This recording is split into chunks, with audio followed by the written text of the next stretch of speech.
जो भोजन के लिए बैठकर भी अपने लिए बने हुए अन्न को अतिथि के लिए दे देता है, उसने मानो पृथ्वी का दान कर दिया। निंदक तो पाप हर लेता है और अतिथि स्वर्ग की सीढ़ी बन जाता है। जो मार्ग से थककर आए हुए अतिथि को अवहेलना पूर्वक देखता है, उसके धर्म, यश और लक्ष्मी का तत्काल नाश हो जाता है। लोगों के मुंह पर कुछ और कहता तथा पीठ पीछे कुछ और, दूसरों की उन्नति देखकर सदा दुखी होता और माया फैलाकर संसार को ठगा करता था। ओम नमो भगवते वासुदेवाय। ओम नमः शिवाय। हर हर गंगे। अच्युतम केशवम राम नारायणम। सारस्वत तथा चिचिक तीर्थ का महात्मा। ब्रह्मा जी कहते हैं, सारस्वत नामक तीर्थ समस्त अभीष्ट वस्तुओं के साथ भोग और मोक्ष को भी देने वाला है। वह मनुष्यों के सब पापों का नाशक, समस्त रोगों को दूर करने वाला और संपूर्ण सिद्धियों का दाता है। नारद, उसके महात्मा का वृतांत विस्तार पूर्वक सुनो। पुष्पोटकट से पूर्व और गौतमी के दक्षिण तट पर एक विश्वविख्यात पर्वत है जिसे शुभ्रगिरि कहते हैं। साकल्य नाम से प्रसिद्ध एक परम निष्ठावान मुनि उस पुण्यमय शुभ्र पर्वत पर उत्तम तपस्या कर रहे थे। गौतमी के तट पर रहकर तपस्या करने वाले उन श्रेष्ठ ब्राह्मण को सभी भूतगण प्रतिदिन प्रणाम और उनका स्तवन किया करते थे। ऋषियों, गंधर्वों तथा देवताओं से सेवित उस परम पवित्र पर्वत पर देवताओं और ब्राह्मणों को भय पहुंचाने वाला परशु नामक एक राक्षस रहता था। वह यज्ञ से द्वेष रखता, ब्राह्मणों की हत्या करता और इच्छा अनुसार अनेक रूप धारण करके वन में विचरता रहता था। जहाँ विद्वान ब्राह्मण साकल्य मुनि रहते थे, वहाँ भी वह महापापी राक्षस आया करता था। वीरप्रवर साकल्य बड़े तेजस्वी थे। पापचारी परशु प्रतिदिन उन्हें उठा ले जाने अथवा मार डालने की चेष्टा में लगा रहता था, किंतु वह अपने उद्योग में सफल न हो सका। एक दिन द्विजश्रेष्ठ साकल्य देवताओं की पूजा करके भोजन करने की इच्छा से आश्रम पर आए। इसी समय परशु ब्राह्मण का रूप धारण करके किसी कन्या को साथ लिए वहां आया। उसका शरीर शिथिल हो गया था, सिर के बाल पक गए थे और वह अत्यंत दुर्बल दिखाई देता था। उसने साकल्य से कहा, ब्राह्मण, आप मुझे और इस कन्या को भोजनार्थी जानिए। मानद, हम लोग आतिथ्य के समय पर आए हैं। आप कृतकृत्य हो गए। इस संसार में वही धन्य हैं जिनके घर से अतिथि अपनी अभिलाषा को पूर्ण करके निकलते हैं। जो अतिथि सत्कार नहीं करते वह जीते हुए भी मृतक के समान हैं। जो भोजन के लिए बैठकर भी अपने लिए बने हुए अन्न को अतिथि के लिए दे देता है, उसने मानो पृथ्वी का दान कर दिया। यह सुनकर साकल्य ने कहा, मैं तुम्हें भोजन देता हूँ। यूं कहकर उन्होंने उसे आसन पर बिठाया और विधिवत पूजा करके भोजन परोसा। परशु ने हाथ में आचमन के लिए जल लेकर कहा, दूर से थके मांदे आए हुए अतिथि के पीछे देवता भी आते हैं। जब अतिथि तृप्त होता है तब वे भी तृप्त हो जाते हैं। यदि अतिथि की तृप्ति न हुई तो वे भी अतृप्त रह जाते हैं। अतिथि और निंदक ये दोनों विश्व के बंधु हैं। निंदक तो पाप हर लेता है और अतिथि स्वर्ग की सीढ़ी बन जाता है। जो मार्ग से थककर आए हुए अतिथि को अवहेलना पूर्वक देखता है, उसके धर्म, यश और लक्ष्मी का तत्काल नाश हो जाता है। इसलिए मैं थका मादा अभ्यागत आपसे कुछ याचना करता हूँ। आप मुझे अभीष्ट वस्तु देंगे तभी भोजन करूँगा, अन्यथा नहीं। साकल्य ने कहा, उसे दिया हुआ ही समझो। तुम निश्चिंत होकर भोजन करो। तब राक्षस में श्रेष्ठ परशु ने कहा, मुनि, मैं पक्के बालों वाला दुर्बल एवं बूढ़ा ब्राह्मण नहीं, तुम्हारा शत्रु हूँ।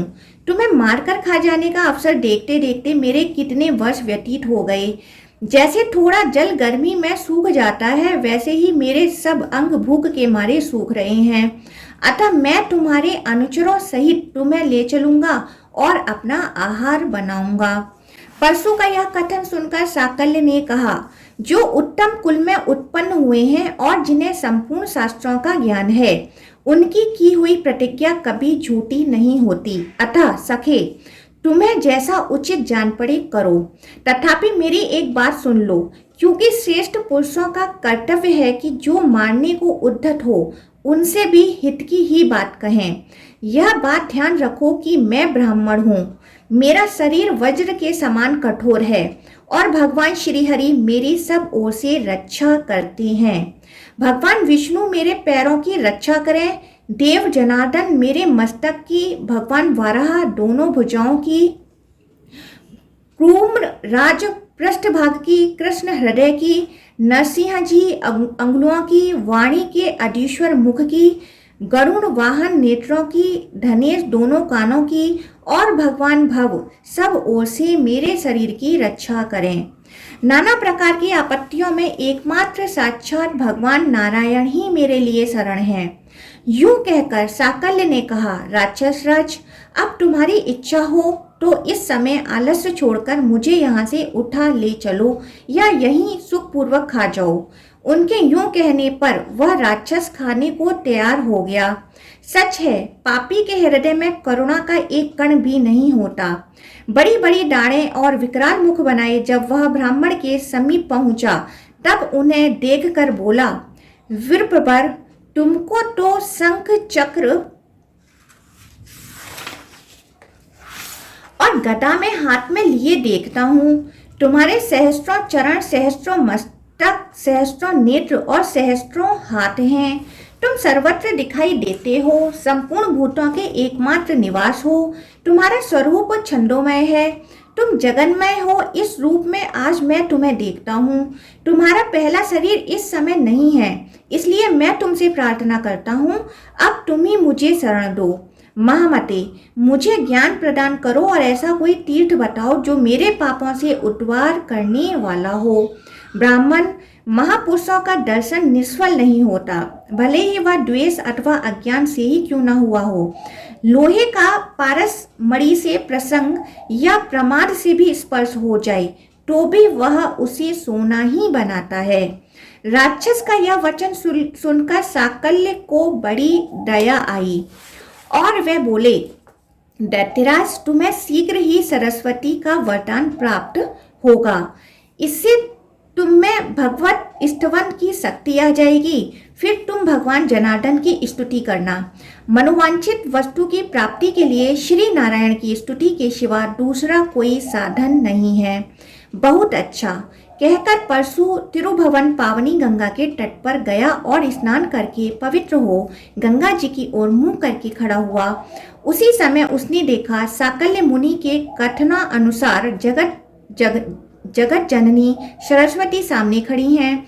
उनका रूप दिव्य है, उन्होंने दिव्य चंदन का लेप कर रखा है। संसार की जड़ता दूर करने वाली जगन माता जगदम्बा भुवनेश्वरी का दर्शन करके परसु ने विनीत भाव से कहा, देवी, मेरे गुरु साकल्य ने कहा है कि तुम लक्ष्मीकांत भगवान गरुड़ ध्वज की स्तुति करो। आपके प्रसाद से वह शक्ति मुझे प्राप्त हो जाए, ऐसी कृपा कीजिए। सरस्वती ने तथास्तु कहा।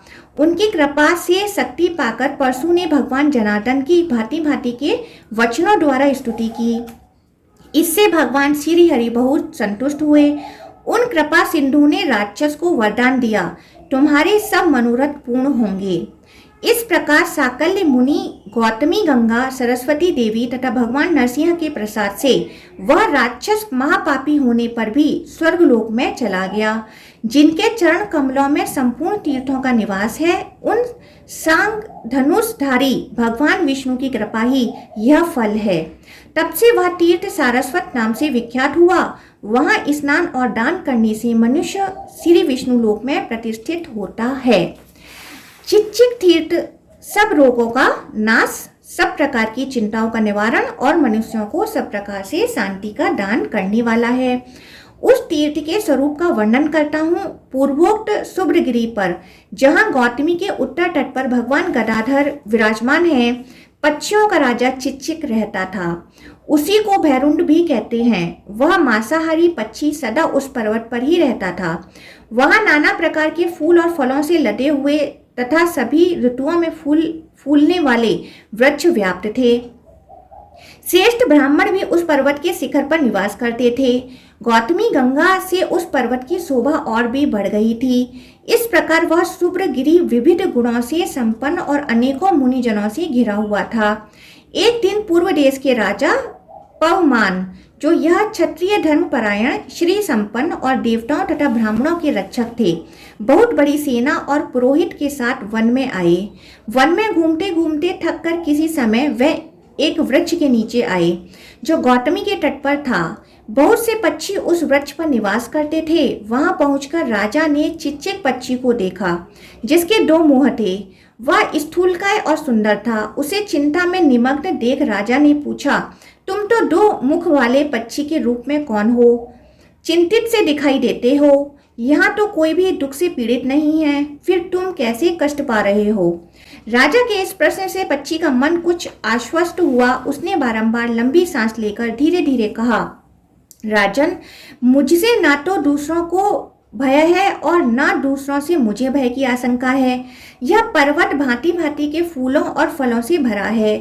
अनेक मुनि यहाँ निवास करते हैं, फिर भी यह पर्वत मुझे सूना ही दिखाई देता है। अतः मैं अपने लिए शोक करता हूँ। मुझे ना तो यहाँ कुछ सुख मिलता है और न मेरी कभी तृप्ति ही होती है। इतना ही नहीं, मैं निद्रा, विश्राम और शांति से भी वंचित हूँ। 2 मुख वाले पक्षी की यह बात सुनकर राजा को बड़ा विस्मय हुआ। उन्होंने पूछा, तुम कौन हो? तुमने कौन सा पाप किया है और क्यों तुम्हें यह पर्वत सूना दिखाई देता है? यहाँ रहने वाले प्राणी तो एक मुख से ही तृप्त रहते हैं, तुम्हारे तो 2 मुख हैं। तुम्हें क्यों नहीं तृप्ति होती? तुमने इस जन्म में अथवा पूर्व जन्म में कौन सा पाप किया है? ये सब बातें मुझसे सच सच बताओ, मैं तुम्हें महान भय से बचाऊंगा। चिच्चिक ने पुनः लंबी सांस लेकर राजा से कहा, महाराज, मैं तुम्हें अपने पूर्व जन्म का वृतांत सुनाता हूँ, सुनो। पूर्व जन्म में मैं वेदांगों में पारंगत श्रेष्ठ ब्राह्मण था। उत्तम कुल में मेरा जन्म हुआ था और अच्छे पंडित के रूप में मेरी प्रसिद्धि थी, किंतु मैं सबका कार्य बिगाड़ने वाला और कलह प्रिय था। लोगों के मुंह पर कुछ और कहता तथा पीठ पीछे कुछ और। दूसरों की उन्नति देखकर सदा दुखी होता और माया फैलाकर संसार को ठगा करता था। मैं कृतघ्न, असत्यवादी, पर निंदा कुशल, मित्रद्रोही, स्वामी द्रोही, गुरुद्रोही, दंभाचारी और अत्यंत निर्दय था। मन, वाणी और क्रिया द्वारा बहुत लोगों को कष्ट पहुंचाता था। दूसरों की हिंसा करना ही मेरा सदा का मनोरंजन था। स्त्री पुरुष के जोड़ों में फूट डाल देना, समूह के समूह का विनाश करना, मर्यादा तोड़ना आदि दुष्कर्म मैं बिना विचारे किया करता था। विद्वान पुरुषों की सेवा से दूर ही रहता था। तीनों लोकों में मेरे जैसा पापी दूसरा कोई नहीं था। इसी से मेरे 2 मुंह हो गए। दूसरों को दुख देने से मैं स्वयं भी दुख का भागी हुआ हूँ और इसलिए यह पर्वत सूना दिखाई देता है। राजन, और भी धर्मयुक्त वचन सुनो, जिसके पालन किए बिना ब्रह्मा हत्या के समान पाप लगता है। क्षत्रिय युद्ध में जाकर अथवा युद्ध से अन्यत्र भी यदि भागने वाले, हथियार रख देने वाले, अपना विश्वास करने वाले, युद्ध में पीठ दिखाने वाले, अपरिचित बैठे हुए तथा मैं डरता हूँ यूं कहने वाले मनुष्यों को मार डालता है तो उसे ब्रह्मा हत्यारा कहते हैं। जो सामने प्रिय बोलता, परोक्ष में कटुवचन कहता, मन में दूसरी बात सोचता, वाणी से दूसरी बात कहता और क्रिया रूप में सदा दूसरा ही कार्य करता है, जो गुरुजनों की शपथ खाता, द्वेष रखता, ब्राह्मणों की निंदा करता और झूठ मूठ की विनय दिखाता, वह पापात्मा ब्रह्मा हत्यारा है। जो द्वेष वश देवता, वेद, आध्यात्म शास्त्र, धर्म और ब्राह्मणों के संग की निंदा करता है, वह ब्रह्माघाती है। राजन, मैं ऐसा ही था तो भी लज्जावश दिखाने के लिए सदाचारी सा बना रहता था। इससे मुझे पक्षी होना पड़ा है। इस अवस्था में रहने पर भी मुझसे कहीं कुछ पुण्यकर्म भी बन गया था, जिससे मुझे स्वतः ही अपने पूर्व जन्म की बातों का स्मरण हो आया है। चिच्चिक की बात सुनकर राजा पवमान को बड़ा आश्चर्य हुआ। उन्होंने पूछा, किस कर्म से तुम्हारी मुक्ति होगी? उसने कहा, सुव्रत, गौतमी के उत्तर तट पर गदाधर नामक तीर्थ है, वहीं मुझे ले चलो। वह तीर्थ परम पवित्र और सब पापों का नाश करने वाला है। मैंने बड़े बड़े मुनियों से सुना है कि वह सब अभीष्ट वस्तुओं को देने वाला है। गौतमी गंगा तथा भगवान विष्णु के सिवा दूसरा कोई क्लेशों का नाश करने वाला नहीं है। मैं चाहता हूँ सर्वतो भावेन उस तीर्थ का दर्शन करूं, किंतु मेरे प्रयत्न से यह कभी संभव नहीं है। भला पापियों को मनोवांछित वस्तु की प्राप्ति कैसे हो सकती है? वीर, मैं यत्न करने पर भी उस तीर्थ का दर्शन नहीं कर पाता। यह कार्य मेरे लिए अत्यंत दुष्कर है। तुम्हारी कृपा हो तो मैं भगवान गदाधर का दर्शन कर सकता हूँ। भगवान करुणा के सागर हैं।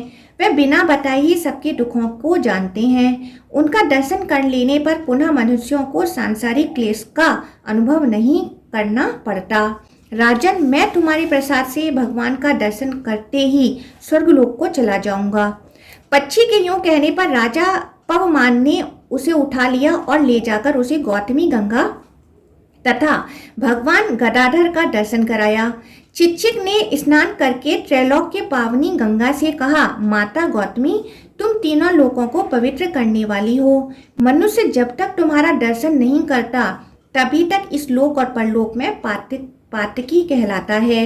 यद्यपि मैंने सब प्रकार के पाप किए हैं तो भी अब तुम्हारी शरण में आया हूँ, मेरा उद्धार करो। तुम भगवान विष्णु के चरण कमलों से निकली हो। संसार के प्राणियों की तुम्हारे सिवा कहीं कोई भी गति नहीं है। पक्षी का अंतकरण श्रद्धा से शुद्ध हो गया था। उसने एकमात्र गंगा की शरण ली और गंगे मेरी रक्षा करो इस प्रकार कहते हुए स्नान किया। तदंतर भगवान गदाधर को प्रणाम करके राजा पवमान से विदा ले पर्वत निवासियों के देखते देखते वह स्वर्ग में चला गया। पवमान भी अपनी सेना के साथ अपने नगर को लौट गए। तब से वेद वेता विद्वानों ने उस तीर्थ का नाम पावमान तीर्थ, चिच्चिक तीर्थ और गदाधर तीर्थ रख दिया। उस तीर्थ में किया हुआ पुण्य कर्म कोटि कोटि गुना हो जाता है। ओम नमो भगवते वासुदेवाय। ओम नमः शिवाय। हर हर गंगे।